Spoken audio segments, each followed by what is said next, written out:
Hello, my friends. Welcome to the very first video of 2023.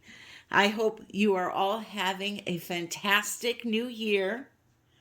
I'm glad the holidays are over and I can somewhat get back to normal, except now it's time to plan for February's class in North Carolina.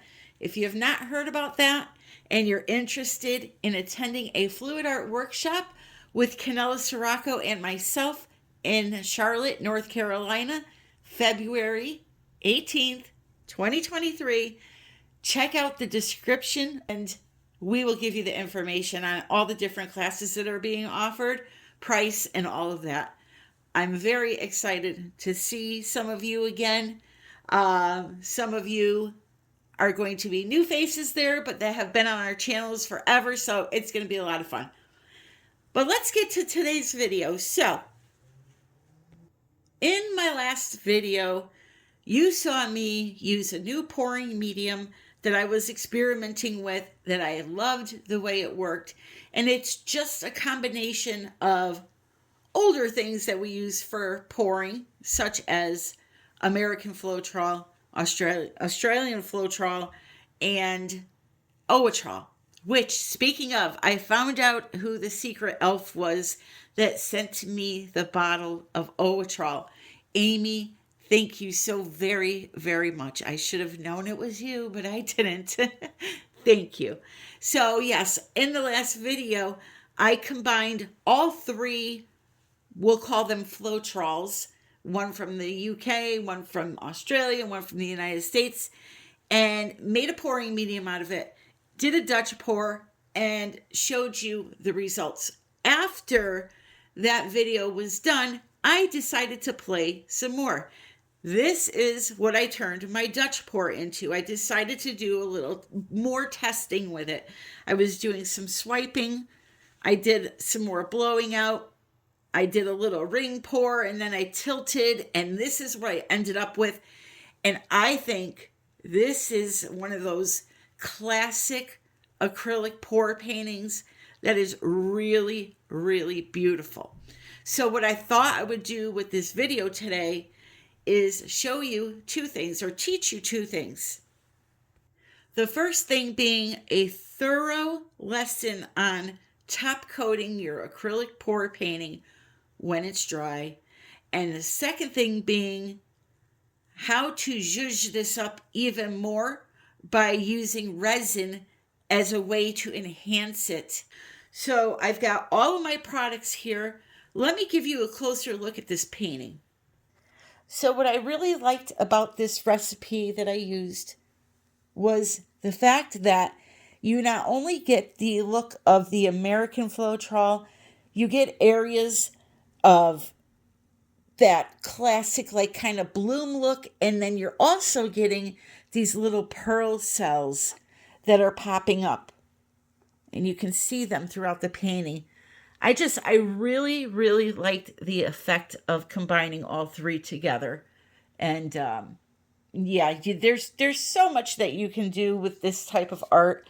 You just got to kind of experiment a little bit more. And I think even adding a little tiny bit of Liquitex pouring medium to this 3 Floetrol pouring medium recipe, that can even add a little more of a unique look to the painting. And I will kind of experiment with that this week and see what I come up with. And of course, I will share everything that I learn with you.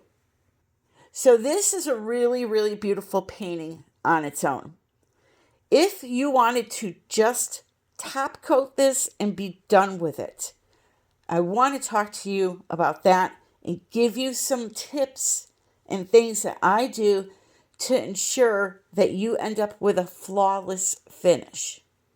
So as far as top coating goes, if you're a varnish person, you're going to get your varnish out and you're either going to spray your varnish on or you're going to paint it on with a sponge brush or a sponge. Some people will even pour the varnish on the surface and tilt around, coat it that way. There's a ton of varnish videos out there if you're a varnisher. For resin, though, there needs to be some prep, and there needs to be some guidelines followed so that you don't end up with specks or bumps or hairs, anything that ensures you don't have a flawless finish. So I wanted to go over some of those things with you to kind of help you achieve that. So when it comes to resin, I use only KS resin. This is the one that I use. I've been using it for 3 years, I think now. It's economically right for me. It has all the best properties that you're looking for in a resin. It's got a long working time. It's a really great resin, okay? You want to try to use an art resin when you're doing something like coating a painting or creating a painting with it. So when it comes to any brand of resin, though, you want to follow the safety precautions first. You want to wear a mask, work in a well-ventilated area. You always want to wear gloves. You don't want to get it on your skin. Be wise, follow the safety precautions, do your research. There are people that are sensitive to smells and things such as varnish and or resin. You know what's good for you, so just do your homework. I will say this has little to zero smell. Okay, that's one of the big reasons why I like it too. There are resins out there that are really, really stinky.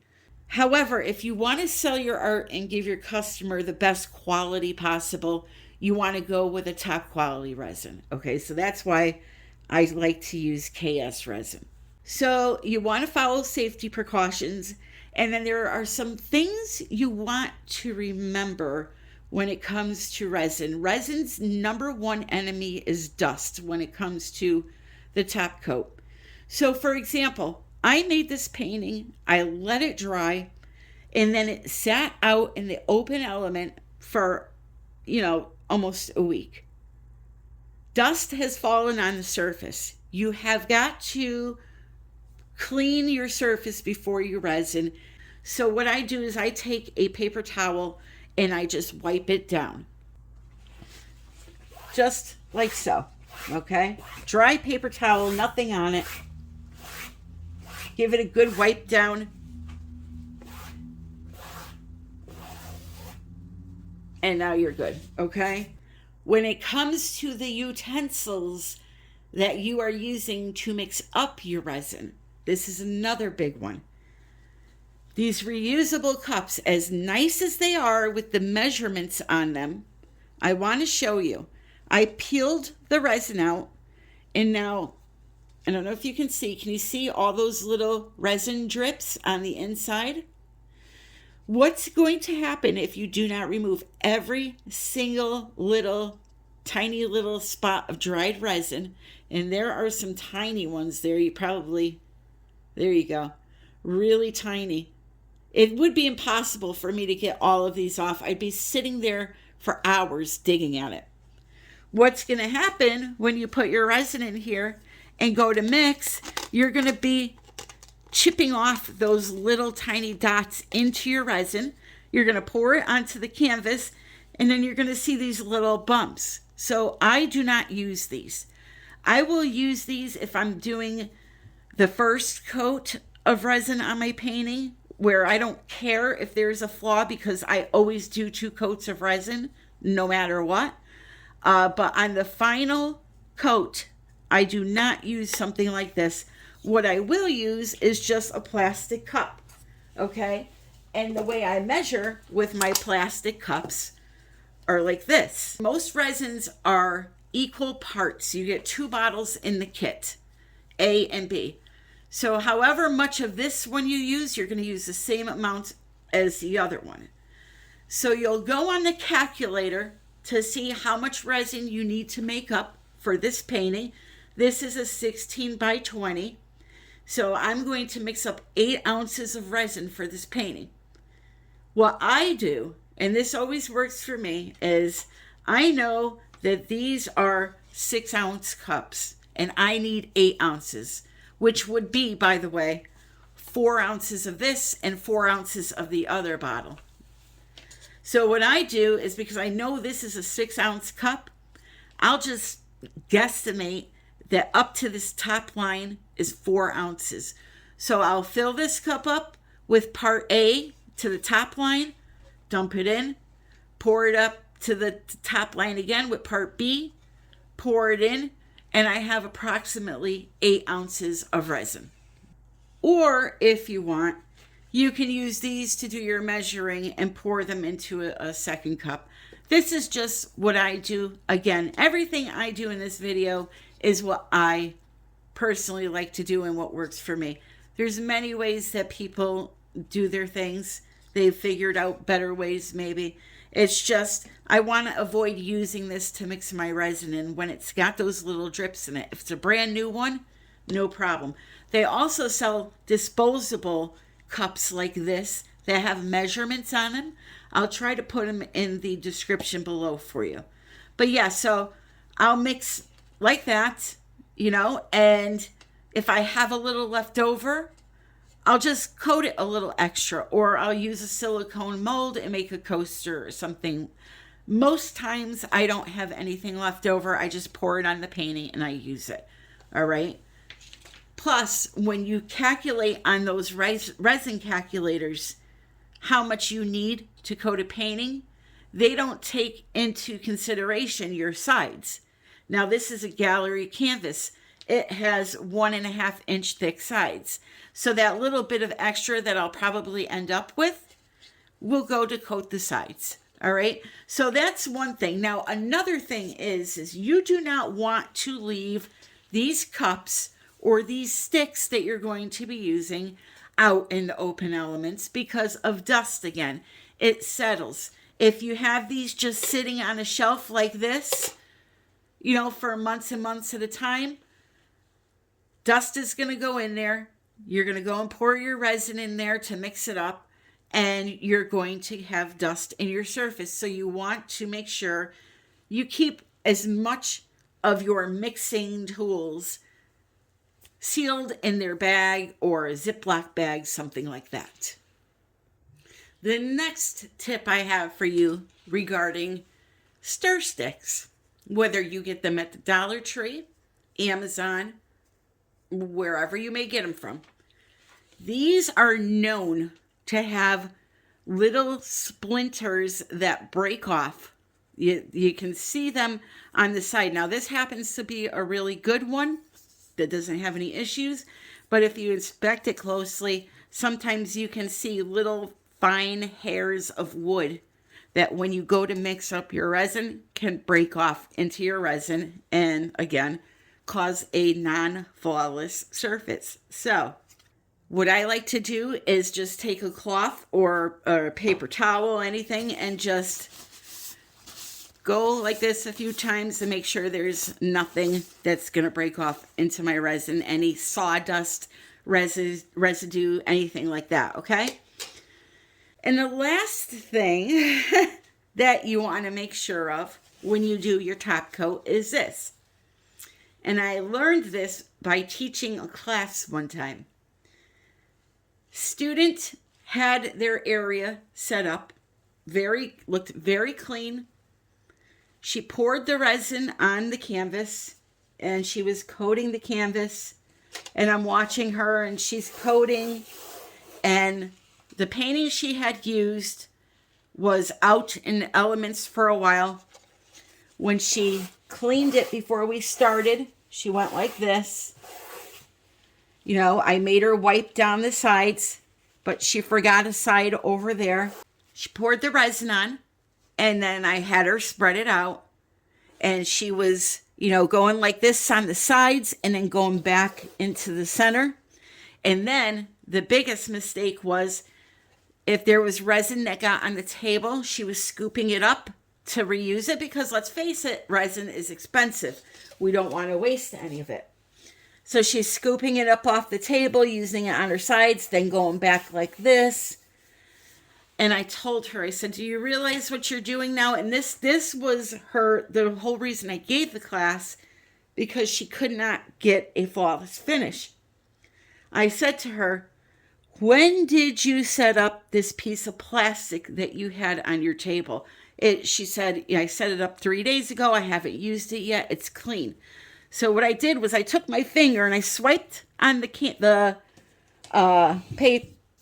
plastic that was on her table, and I showed her the dust all over my hand. I said, now what you did by going like this, getting that resin off the table, putting it on your sides, and then going back up here with your hand, you went and took all that dust that was on your table, put it on your sides, and then slowly worked it up into the surface. So when you go to do your resin, anything that goes on the table is off limits. If that paper or plastic or whatever you're using to protect your table has been out on the table more than an hour, dust is everywhere. It settles on everything, especially in the winter with the heat running. You do not want to take resin off of a dusty cloth and add it onto your painting. It's just keep it to where when you pour the resin on the painting, you move your hand around, coat the entire top, then push some over the edges. And I'm going to show you this. Coat your sides and be done with it. Whatever drips on the table, consider it a loss. And let me tell you again, I say this resin is expensive. So people see that on the table and they want to use it. But I'm telling you, instead of wasting that little bit of resin that was on the table, you're now wasting a whole nother 10 ounces that you have to mix up to do another coat because it's not flawless. So forget about that table scraps, let it dry and do something creative with it. Just keep to whatever's on the canvas and work with that, okay? So what I'm going to do first here is I'm going to mix up some resin, and I'm going to show you what it's like to top coat a painting and how simple it is. What you want to do is you want to always start off with your hardener. The reason for that is the hardener is a little thinner, so it's going to make it easier for you to scrape it off of the sides versus the resin that's a lot thicker. The reason why it's important to be able to mix it easy and scrape it off the sides is because you want to make sure this is thoroughly mixed and you're not missing anything, because if you do not mix this up enough and get it all incorporated, you'll end up with a resin surface that dries a little tacky, and you don't want that, okay? So you want to make sure that you always start off with part B, or the hardener, I should say.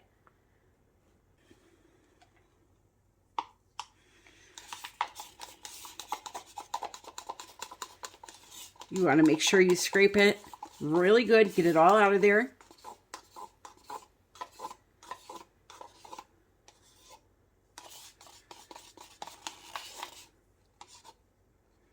Okay, and now we pour the resin in the cup up to the same line. Again, though, you can use your measuring cups. Listen, this is all just advice so that you don't end up with bumps in your surface. You can go ahead and use those reusable mixing cups, but I warn you, if you're getting bumps, it could be that. So it's absolutely normal for the resin to be much thicker than the hardener, especially in the wintertime. If it's really thick and too hard for you to stir like that, you can soak the resin in a warm water bath for about 10 minutes. You don't want hot water, just warm water. And that'll loosen it up a little bit, okay? So you're going to pour it right into the center of the hardener. So now we mix.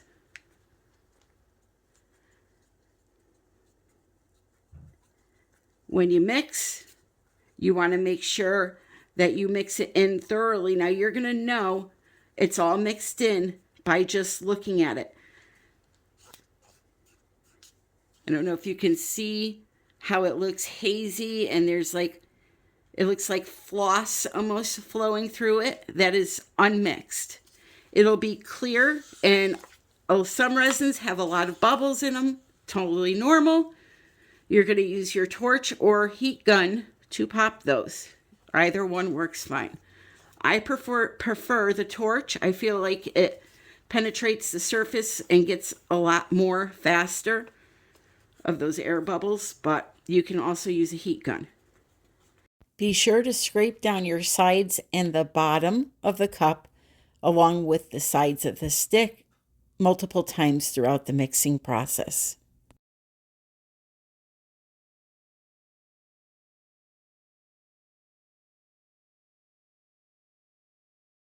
All right, so here we go. Just gonna pour it right on there. I'm gonna take the cup, put it right there, and then we're gonna start spreading out, okay? Just with your hand.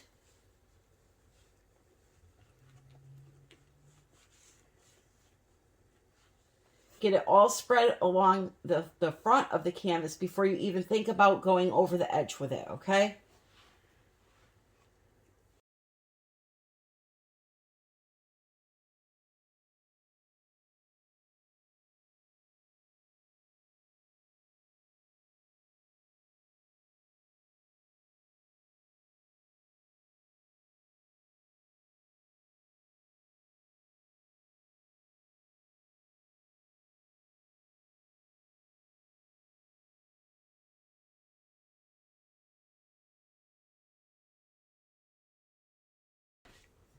Now, if you're just coating this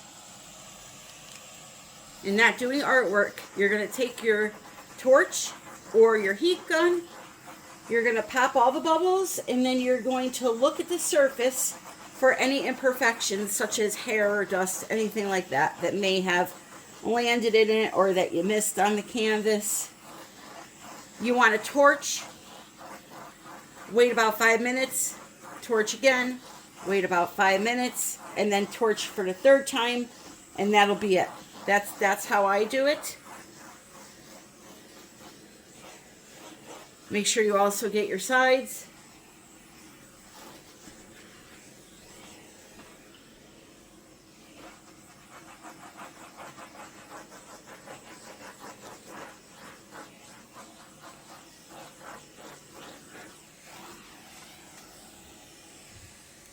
And voila, you have a beautiful glossy finish, which, by the way, really brings the colors back to life in your metallics.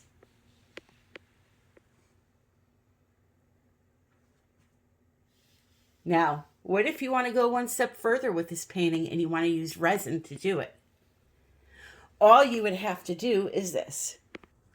All you would have to do is reserve a little bit of your clear resin, okay? Get some good quality artist or resin pigments. I apologize, not artist, resin pigments. I get mine from artisttilldeath.com. There's a discount in the description for you.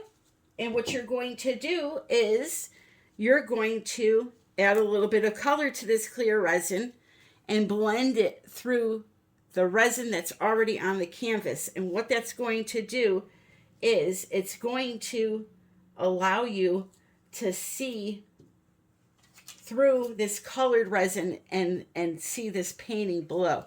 I love this painting below, so I don't want to alter it too much, all right? So this is what's called a resin tint. A tint keeps the resin see-through, but gives it some color, okay? So this is a beautiful turquoise color. Not that you could really see it good on the camera, but it is, okay? So I can add a little bit of that in there. That's going to create some depth for me. Or you can actually use a mica or a resin art color. Now, resin art, you can also get through ATD or through Color Art. I have a coupon for both in the description. Those are micas that are saturated with actual color in them. gorgeous, gorgeous colors. All right. Again, no, I'm not going to be using that today because I don't want to cover up my painting. We also have this here. This is a resin pigment. You don't need much of it. As you can see, I just kind of stained the stick with it.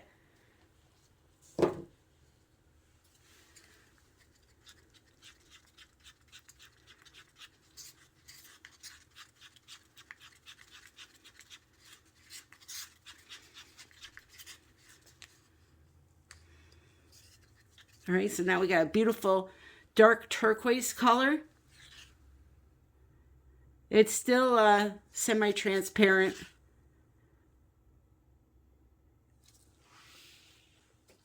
And then they also have the opaque colors. Now, something like a resin art color is going to be opaque in resin. It's going to be just a solid color. You can use acrylic paint if you want. However, acrylic paint will speed up the work time on your resin, so you will have nowhere near the hour that I usually have. It'll cut it down drastically to like 30 minutes tops, because acrylic paints have binders in them and they really don't work well with resin. They also sell, regular mica powders online. All different kinds of things. You can use nail polish, all different kinds of things, okay? But because I have that clear coat down first now, when I go to add this little bit of color, you're still going to be able to see this beautiful painting. I really don't want to add anything to it, to be honest, but for the sake of this video, I will. So we could just kind of drag it through in some places, follow the contours of the original painting.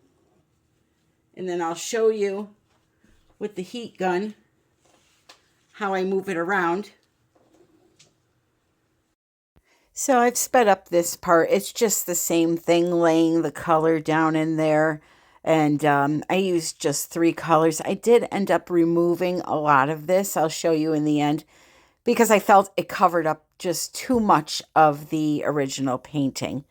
So, just explore with it. You got a long working resin there. You can have some fun and relax and just play around. So now with the heat, you want to heat the entire surface first, just by going over it a few times. And then you want to start to push the color with the hot air. As you can see here, just kind of keep blowing and moving the heat gun. Don't stay in one place for too long. You will scorch the resin. Just slightly move it and go to a different area and come back if you want to move it some more. Don't keep concentrating in that one area is, my whole point here. But again, this is just one of many things you could do. You can take a raw canvas, a regular canvas you have not painted on, color resin, and create an entire painting out of that. Resin is a lot of fun to explore, and, I love playing with it. So I'm going to be giving you a close-up here pretty soon after I get done blowing this around and maneuvering it a bit. Like I said, I did end up kind of getting rid of a lot of color by swishing a stick through and just removing some. But I loved this painting, and I hope you enjoyed the video. I hope it was helpful. I hope you learned some valuable tips that will save you, some time and money by being able to coat your resin painting, or not resin painting, coat your acrylic painting one time the right way without any flaws in the surface. Again, you're going to say, what is she doing? She put that color down. Now she's taking a lot of it off. I wanted to be able to demonstrate for you in the video how to do this, but I didn't want to ruin my beautiful painting. Well, not ruin it, but, I just wasn't happy with all of that blue in there. So I'm kind of swishing it around with a stick, and it does look very chaotic here from afar and on video, but I'll show you here the final result in a second. But this was just me playing around with it and removing some of that blue. So here we are. I absolutely love it. I ended up with just a tiny, tiny bit of that blue in there, a little bit of the white, and you can see the original painting still. It gave it a lot of depth, and yeah, I'm happy with it. So check out the description. Don't forget to come back Wednesday. I have a very special video coming out, and I'm excited to share it with you. Hit that notification bell. Check to make sure that it's on all notifications and not personalized notifications. This way, you'll be able to get all of the notifications of when I go and release a video. I love you all. Until the next time, happy pouring.